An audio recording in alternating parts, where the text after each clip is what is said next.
정말 신기하네요. 이렇게 말이 잘 통하는 사람이 있다는 게. 제가 웃으며 말하자 준호가 갑자기 말을 멈췄습니다. 순간 그의 시선이 제 입술로 향했습니다.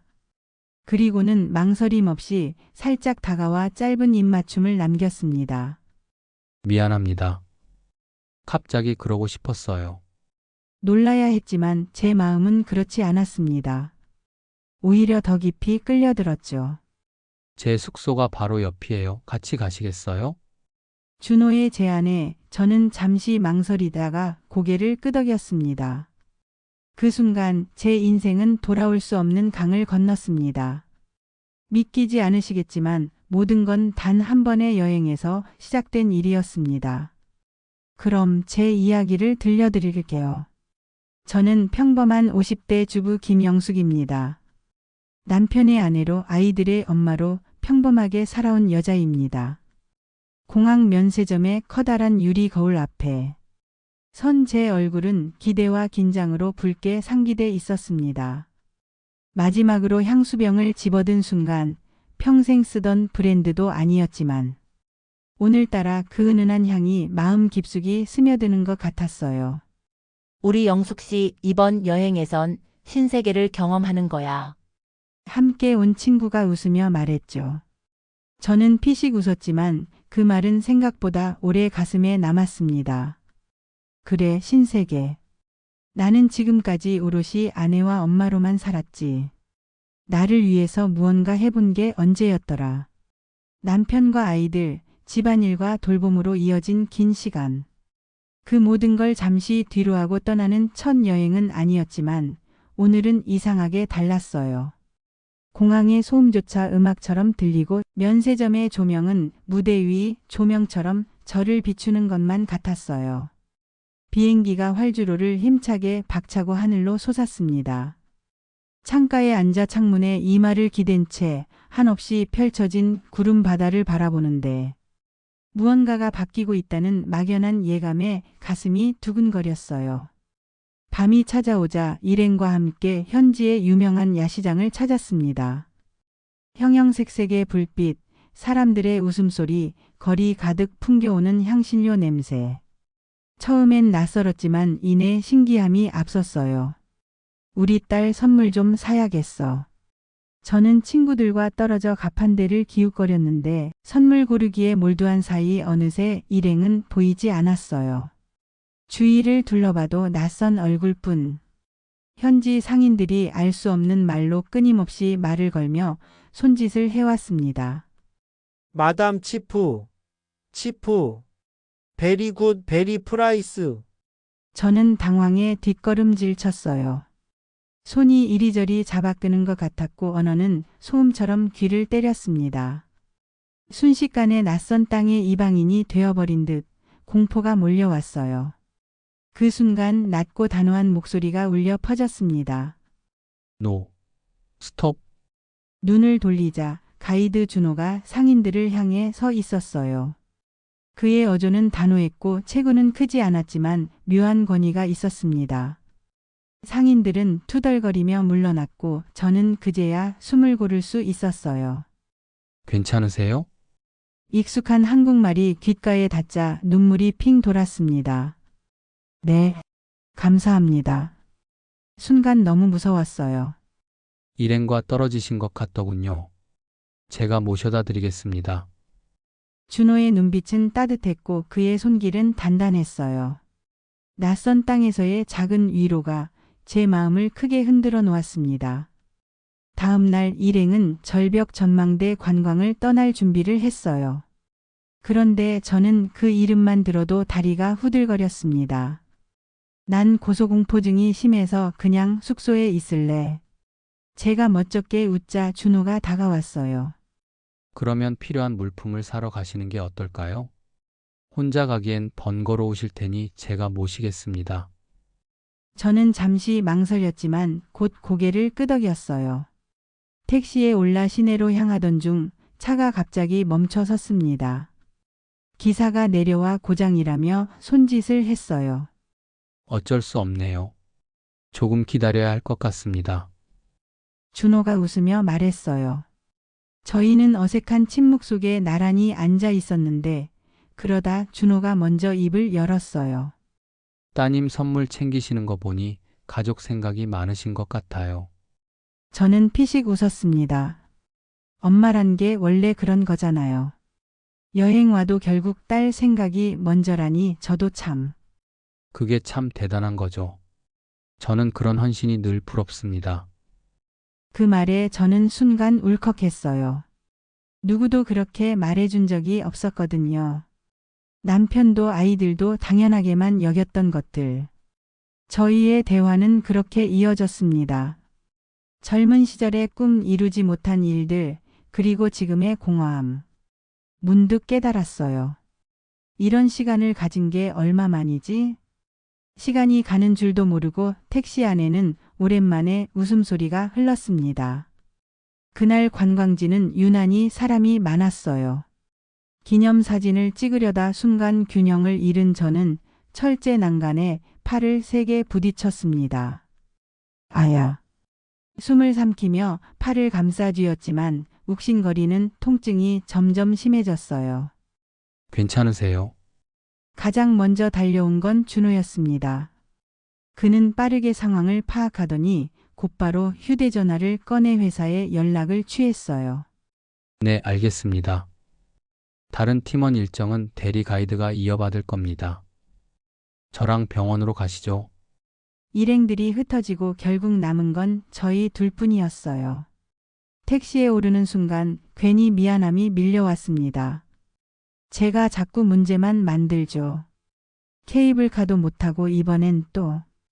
준호는 대답 대신 조용히 저를 바라봤어요. 여행에서 일어날 수 있는 일이에요. 괜히 죄책감 가지실 필요 없습니다. 그의 태도는 담담했지만 택시가 달리는 사이 갑자기 그의 손길이 제 팔 위에 닿았어요. 다친 부위를 조심스레 감싸지며 많이 아프시죠? 그 말과 함께 그의 손가락이 살짝 쓰다듬듯 움직였습니다. 순간 제 호흡이 멈췄어요. 그 손길은 의사나 가족의 무심한 돌봄과는 달랐습니다. 너무 조심스럽고 너무 따뜻해서 거부할 수 없었어요. 이게 뭐지? 머리로는 선을 그어야 한다고 외쳤지만 마음은 오래 잊고 지냈던 감각에 젖어들고 있었어요. 놀랍게도 그 손길이 싫지 않았습니다. 병원에서 간단한 치료를 마치고 돌아오는 길. 택시 안은 낮은 엔진 소리와 빗방울 튀는 유리창 소리만 가득했어요. 저희 모두 한동안 입을 열지 않았습니다. 저는 괜히 창밖만 바라보았어요. 불빛이 길게 번지는 낯선 도시의 밤거리가 지금의 침묵을 더욱 선명하게 했습니다. 팔에 남아있는 약 냄새와 붕대의 감촉이 제가 짐이 된 듯한 기분을 지우지 못했어요. 오늘 하루 고생 많으셨습니다. 준호가 조심스레 입을 열었어요. 제가 고생을 시킨 거죠. 저는 쓴 웃음을 지었습니다. 여행 와서도 민폐만 끼치고.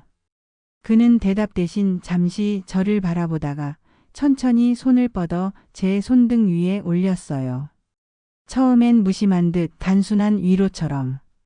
그러나 이내 그의 손가락이 살짝 제 손을 감싸 쥐었습니다. 순간 제 심장이 세차게 뛰었어요. 본능적으로 뿌리쳐야 한다는 생각이 스쳤지만 몸은 움직이지 않았습니다. 오히려 오래 잊고 있던 감정이 손끝으로 스며드는 듯 했어요. 저는 고개를 숙인 채 조용히 손을 내주었습니다. 뿌리치지 않은 채 그렇게 한참을 달렸어요. 택시 창밖으로 흐르는 불빛이 마치 저희의 비밀을 감싸주듯 흔들리고 있었습니다. 숙소에 돌아온 저는 씻을 기운도 없이 침대 끝에 앉아 있었어요. 그때 휴대폰이 진동했습니다. 잘 들어가셨어요? 제 숙소가 근처인데 혹시 잠깐 산책 어떠세요? 메시지를 바라보는 동안 제 가슴은 쿵쾅거렸어요. 이 시간에? 하지만 마음 한구석은 이미 답을 정해놓은 듯 했습니다. 나 잠깐 산책만 하고 올게. 답답해서. 저는 친구들에게 둘러댔어요. 친구들은 이미 숙소에서 술자리를 시작해 제 말에 큰 관심을 두지 않았습니다. 준호가 기다린 곳은 그가 종종 들른다는 작은 술집이었어요. 낮에 보던 모습과는 달리 캐주얼한 셔츠 차림의 준호는 한결 부드럽고 친근해 보였습니다. 낯선 땅에서 일하시느라 힘드시겠어요. 제가 조심스레 건네자 준호는 술잔을 비우며 웃었어요. 가끔은 힘들죠. 하지만 이렇게 좋은 분들 만나니까 괜찮습니다. 술잔이 몇 번 오가자 서로의 이야기가 조금씩 깊어졌어요. 가족 이야기, 일 이야기, 잊고 있던 감정들. 마치 오래된 인연처럼 대화는 끊임없이 이어졌습니다. 깊은 밤 준호가 제안했어요. 술도 좀 깰 겸 근처 공원에 가보실래요?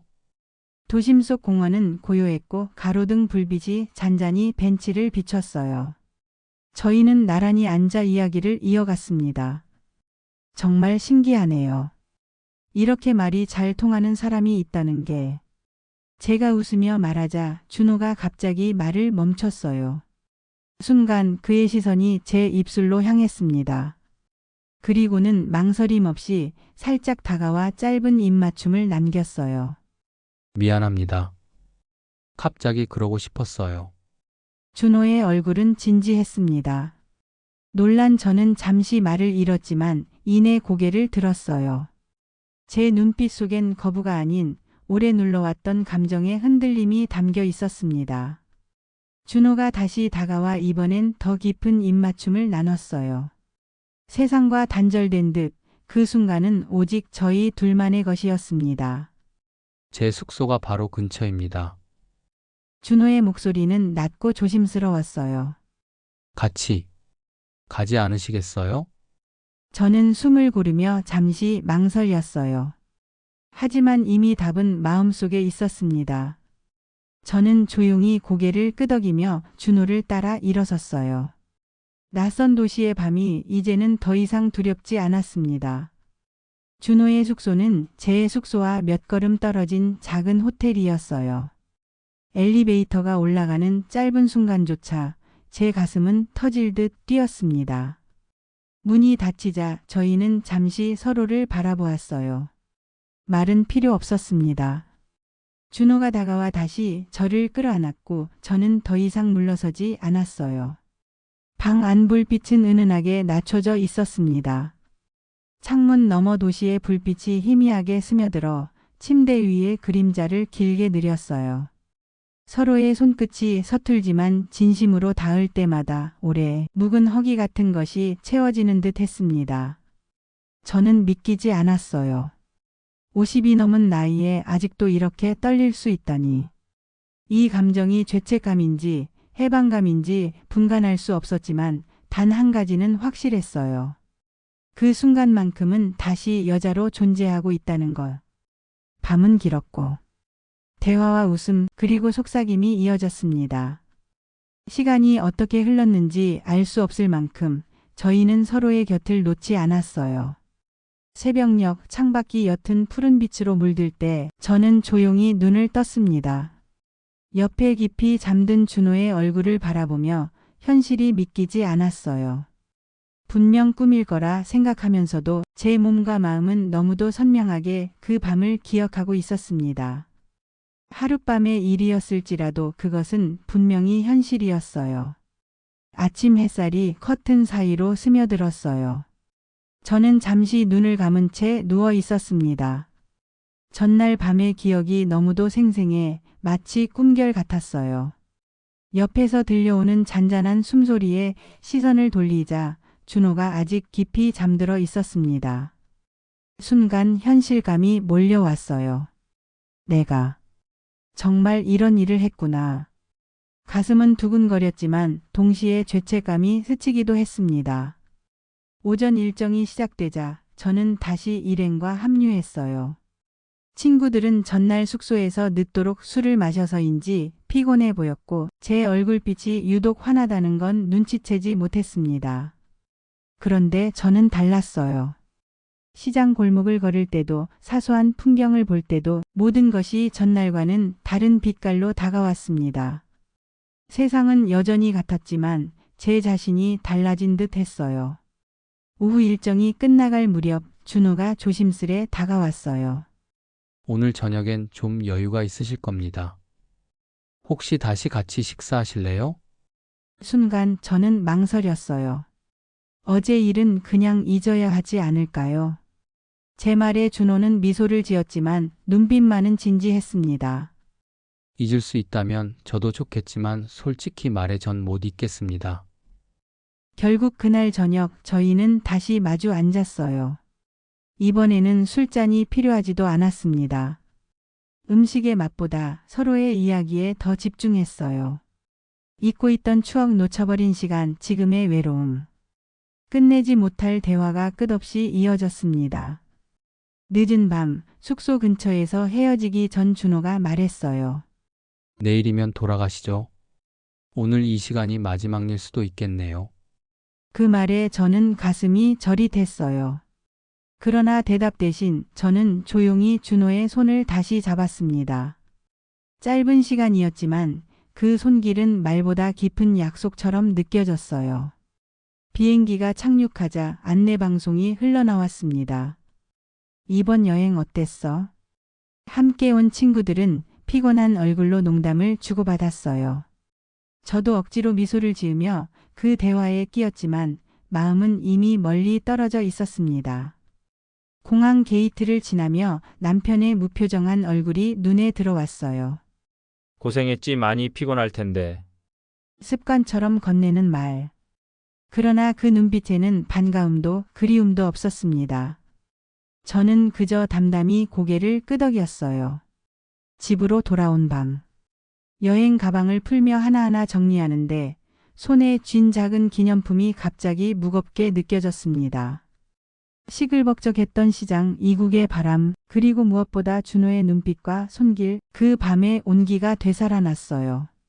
거실 불빛 아래에서 앉아있는 제 모습이 마치 전혀 다른 세계에 놓여있는 듯 낯설었습니다. 잠자리에 누웠지만 쉽게 잠들 수 없었어요. 곁에서 남편의 숨소리는 규칙적으로 들려왔지만 그 소리는 아무런 위안도 주지 않았습니다. 오히려 그 단조로움이 저를 더욱 공허하게 만들었어요. 눈을 감을 때마다 스치는 장면들. 낯선 도시의 밤거리, 벤치에서 나눈 대화, 불빛 사이로 다가온 입맞춤, 그리고 서로를 품었던 순간. 그건 단지 여행지에서의 일탈이었을까? 아니면 내 안에 여전히 살아있는 나를 깨운 시간일까? 답을 찾을 수 없는 질문만이 저를 괴롭혔습니다. 귀국 후 며칠간 저는 스스로 다짐했어요. 다 잊자, 그건 여행지에서의 해프닝일 뿐이야. 그래서 남편과 저녁을 먹으며 일부러 대화를 꺼냈습니다. 여보, 이번 주말엔 어디 바람 좀 쐬러 갈까요? 남편은 신문을 넘기던 손을 멈추지 않은 채 무심하게 대답했어요. 다음에 가자. 요즘 바쁘잖아. 그 말은 특별히 차갑지도 따뜻하지도 않았어요. 그저 늘 그래왔던 말투. 하지만 제 가슴 어딘가가 스르르 무너져 내렸습니다. 일상으로 돌아가려 애쓸수록 오히려 균열은 더 선명해졌어요. 저녁 밥상 위에서 마주 앉아 있지만 남편과 나누는 말은 늘 똑같았습니다. 밥 맛있네. 내일 뭐 해 먹을까? 그 대화 속에서 저는 아내였지만 결코 한 사람의 여자는 아니었어요. 밤이 되면 더욱 힘들었습니다. 잠든 남편 곁에서 눈을 감아도 꿈처럼 번져오는 장면들이 사라지지 않았어요. 달빛이 깔린 벤치, 웃으며 건네던 그의 눈빛, 그리고 그날 밤 저희 둘만의 공간을 채웠던 숨결과 온기. 저는 베개를 끌어안고 깊은 한숨을 내쉬었어요. 잊어야 한다. 그런데 왜 이렇게 더 선명해지는 거지? 모든 걸 지우려 발버둥칠수록 그날 밤은 오히려 더 뚜렷하게 제 삶 속에 파고들고 있었습니다. 밤이 깊어질수록 집은 더 조용해졌어요. 거실에 남아있는 건 TV를 끄고도 한동안 꺼지지 않는 푸른 잔광, 그리고 벽시계의 초침 소리뿐이었습니다. 저는 식탁에 앉아 빈 컵을 굴렸어요. 바닥을 긁는 소리가 작게 났습니다. 컵 가장자리에 남은 미세한 물자국이 테이블 위에 동그라미를 만들었어요. 그 작은 흔적이 마치 제 흔들리는 마음 같아서 괜히 손수건으로 몇 번이고 닦아냈습니다. 내가 그리운 건 준호일까? 아니면 그날 밤 그때의 나일까? 질문은 돌고 돌아 제자리였어요. 생각을 똑바로 붙잡아 보려 하면 손가락 사이로 모래가 새듯 빠져나가 버렸습니다. 안방문을 열었을 때 남편은 벌써 누워 있었어요.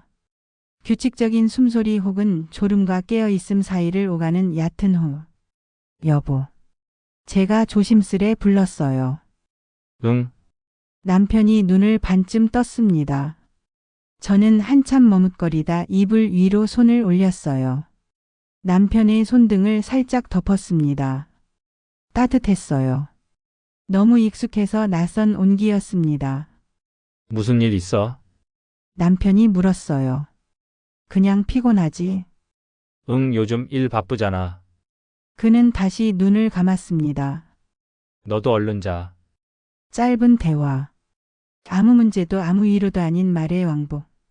저는 천천히 손을 거두었어요. 이불이 아주 미세하게 구겨졌다 펴졌다. 불을 끄고 누웠는데 어둠 속에서 오히려 사물의 윤곽이 더 뚜렷해지는 것 같았어요. 천장의 미세한 균열, 커튼의 주름, 서랍 손잡이의 금속 광택. 그리고 덜컥 가슴 어딘가가 떨어지는 감각. 나는 지금 무엇을 붙들고 있는 거지? 사람? 감정? 아니면 한때의 나? 눈가가 뜨거워졌어요.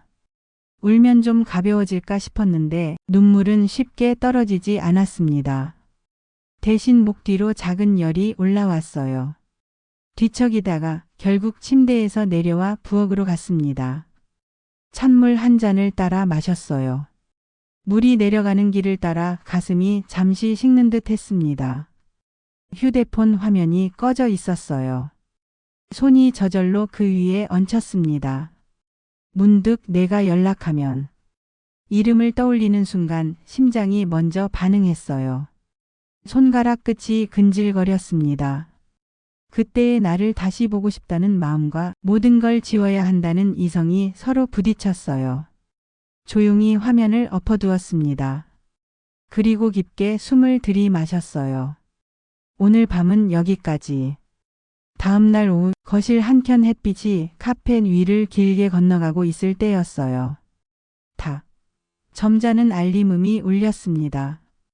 휴대폰 화면이 가볍게 떨렸어요. 그 이름을 보기 전까지는 세상이 이렇게 소리를 크게 낼 수 있는지 몰랐습니다. 잘 지내시죠? 이번에 일이 있어 한국에 잠깐 들어가는데 뵐 수 있을까요? 문장을 3번, 4번 읽었어요. 손이 미세하게 떨려서 읽었다는 표현이 맞는지도 헷갈렸습니다. 대답은 간단했어요. 네 혹은 죄송합니다. 하지만 하나도 간단하지 않았어요. 몇 분이 지나고 또 몇 분이 흘렀습니다. 결국 저는 아주 간단한 문장을 보냈어요. 시간 맞춰볼게요. 약속 장소는 번화가에서 조금 떨어진 골목 카페였어요. 문을 여니 볶은 원두향이 부드럽게 퍼졌습니다. 오후 2시 카운터 너머 스피커에서 느린 재즈가 흘렀어요. 창가 자리 그가 있었습니다. 눈을 들었고 바로 저를 보았어요. 아주 짧은 그러나 확실한 미소. 오랜만입니다. 그의 목소리가 기억보다 조금 낮게 들렸어요. 네. 저는 마주 앉았습니다. 첫 마디를 어떻게 꺼내야 할지 몰라. 메뉴판을 괜히 더 오래 바라보았어요. 오늘 날씨가 좋네요. 제가 말했습니다. 너무 흔한 말. 네. 카페 조명도요. 준호가 받아주었어요. 역시 흔하지만 어색하지 않은 말. 커피가 왔어요.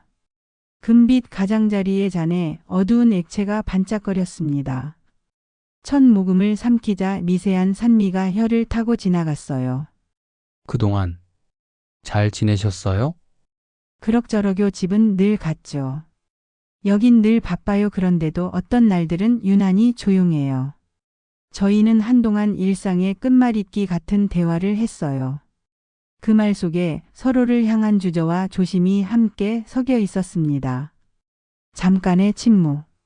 준호가 잔을 내려놓으며 말했어요. 그날 그 다음 날도 그 다음 주도 계속 생각났어요. 직선의 문장이었어요. 숨길 수 없는 진심이 어중간한 미사여구를 밀어냈습니다. 저는 잔을 쥔 손에 힘이 들어갔어요. 따뜻함과 떨림이 한꺼번에 전해졌습니다. 나도 잊히진 않더라고요. 말을 하고 나니 얼얼했어요. 한번 실토가 시작되면 그 다음은 쉽다. 아니, 도리어 더 어려울 수도. 잠깐 걸을까요? 준호의 제안에 저는 짧게 고개를 끄덕였어요. 문을 열자 우후에 공기가 볼을 스쳤습니다. 도로를 건너 골목을 지나 작은 공원까지 저희의 복폭이 자연스럽게 맞춰졌어요. 나뭇잎 사이로 빛이 조각나서 바닥에 쏟아졌습니다. 벤치 하나를 사이에 두고 그 조각이 춤추듯 흔들렸어요. 벤치에 앉아 처음엔 사람 소리가 더 크게 들렸어요. 유모차를 미는 바퀴 소리, 멀리서 들려오는 아이 웃음, 오토바이가 지나는 굉음을 멀찍이 산책로가 씻어냈습니다. 그러다 어느 순간 모든 소리가 배경으로 물러났어요. 남은 건 서로의 호흡 간격뿐. 이상하죠? 준호가 말했어요. 별로 오래 알지도 않았는데 오래된 사람 같아요. 그는 손가락으로 벤치 옆 나무의 껍질을 한번 쓸었어요. 거친 표면이 손끝 살을 스친 듯 했습니다. 편해서 그래요. 제가 대답했어요. 편안하다는 게 어떤 사람과는 평생 만들어지지 않는데 어떤 사람과는 금방 생기더라고요. 준호가 고개를 돌렸어요. 그게 저라서 다행이네요. 농담처럼 말했지만 눈빛은 진지했습니다. 조심스러웠어요. 그런데도 확실했습니다. 그의 손이 천천히 다가왔어요. 누구도 재촉하지 않았고 누구도 물러서지 않았습니다. 손이 포개졌어요. 이번엔 제가 먼저 힘을 조금 주었습니다.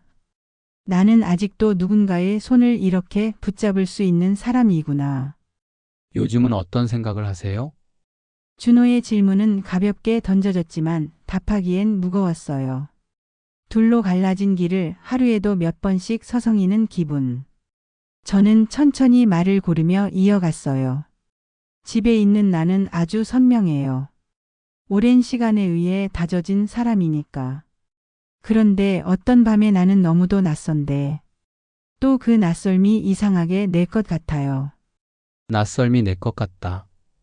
준호가 낮게 되뇌었어요. 그 말 너무 잘 알 것 같습니다. 바람이 불었어요. 나뭇잎이 동시에 속삭였습니다. 멀리 분수대가 짧게 물줄기를 올렸다가 가만히 가라앉았어요. 혼나야 할지도 모르죠. 제가 웃으며 말했어요. 씁쓸한 결의 웃음이었습니다. 누구에게요? 나한테요. 그리고 모든 것들에게. 준호는 천천히 고개를 저었어요. 혼나야 한다면 같이. 그는 마지막 단어에 힘을 줬어요. 조용한 말 한마디가 묵직하게 가슴으로 떨어졌습니다. 잠시 후 저는 그의 어깨에 가만히 머리를 기댔어요. 저희 사이가 더 이상 설명을 필요로 하지 않는 거리가 되기까지 그리 오래 걸리지 않았습니다. 빛이 조금씩 기울고 공원의 그림자가 길어졌어요.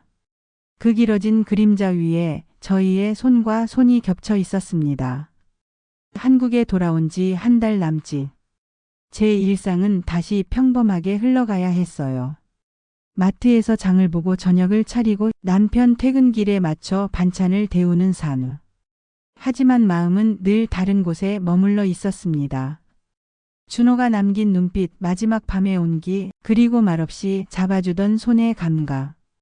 어느 날 그는 다시 연락을 해왔어요. 커피숍, 사람들 많은 곳에서 마주 앉아 서로 안부만 묻자고 했습니다.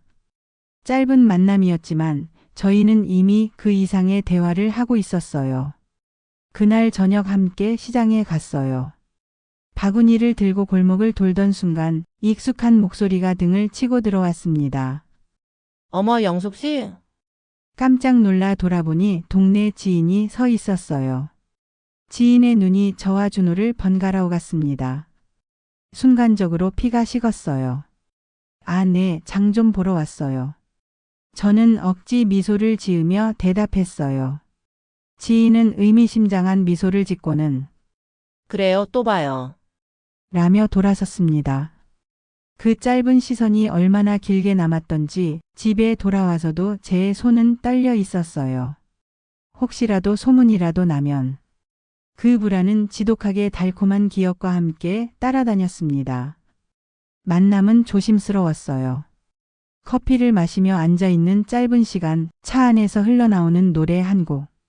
그조차도 제겐 숨결 같은 휴식이었습니다. 그러나 그림자는 늘 곁에 있었어요. 곧 다시 나가야 합니다. 준호가 담담히 말했어요. 저는 들고 있던 머그잔을 오래 바라보다가 고개를 들었어요. 그렇겠죠, 일이 있으니. 억지로 웃음을 지었지만 입술이 떨렸습니다. 준호의 눈빛은 흔들렸고 말없이 제 손을 감싸 쥐었어요. 저는 한숨을 삼키며 눈을 감았습니다. 다시 그날이 다가오고 있었어요. 떠나면 다시는 볼 수 없을지도 몰라. 며칠 뒤 남편이 거래처 모임에 같이 가자고 했어요. 억지로 화장을 하고 옷을 차려입고 연회장에 들어섰습니다. 샹들리에 불빛이 유리잔에 반짝이고 사람들은 인사와 웃음소리를 주고받았어요.